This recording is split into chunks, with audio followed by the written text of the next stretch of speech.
এই সুপ্পুরের প্রেম কেন বিএনপির এত?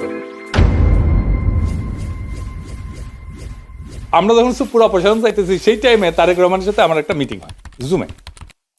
আমি তারেক রহমানকে বলছিলাম যে সরাসরি আপনারা তো সুপ্পুকে ডিফেন্ড করতেছেন, কেন করতেছেন? তো উনি বলছিলেন, দেখেন দাদা, উনি আমাদের দাদা বলেই ডাকতেন, আপনি যেমন দেশে ফিরতে চান আমিও ফিরতে চাই, আমার মেয়েটাও দেশে ফিরতে চায়, ও ছোটবেলায় চলে আসছে।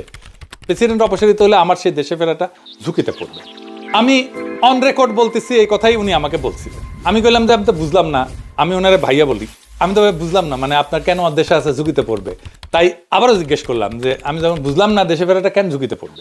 উনি বললেন যে বিস্তারিত বলবো না দাদা, কিন্তু আমি কনভিন্স যে এটাতে সমস্যা হবে। তো সমস্যাটা কি? সমস্যা হচ্ছে যে দেশ বদলায় যাইতেছিল, দেশটাকে আগের অবস্থায় ফিরাই নিতে হবে, সেই আগের বন্দোবস্তে, দেশ সেই আগের বন্দোবস্তে ফিরে যাইতেছে। আওয়ামী লীগের অফিস খুলতেছে, ইনকিলাব আজাদি, এই সমস্ত শব্দ নিয়ে বিএনপির নেতার মধ্যে চুলকানি শুরু হয়েছে, ফুন্দের আলো দিল দিস্টার আবার আগের চেয়ারে ফিরে এসেছে, এমনকি তারা লেখা ছাপাইতেছে ইনকিলাব আজাদি কেন আমাদের বলা উচিত না।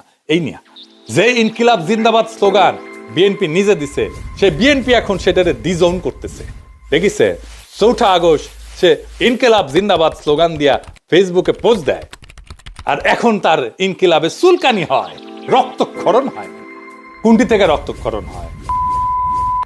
এত কিছু হইতেছে, আওয়ামী লীগের সাথে বিএনপির যোগাযোগের মাধ্যমকে চুপ্পুই ছিল মিডিয়াম অফ কমিউনিকেশন, সেই বাংলাদেশি ইন্ডিয়ান এস্টাবলিশমেন্টের সবচেয়ে বিশ্বস্ত লোক, তাই তাকে দরকার ছিল বিএনপি।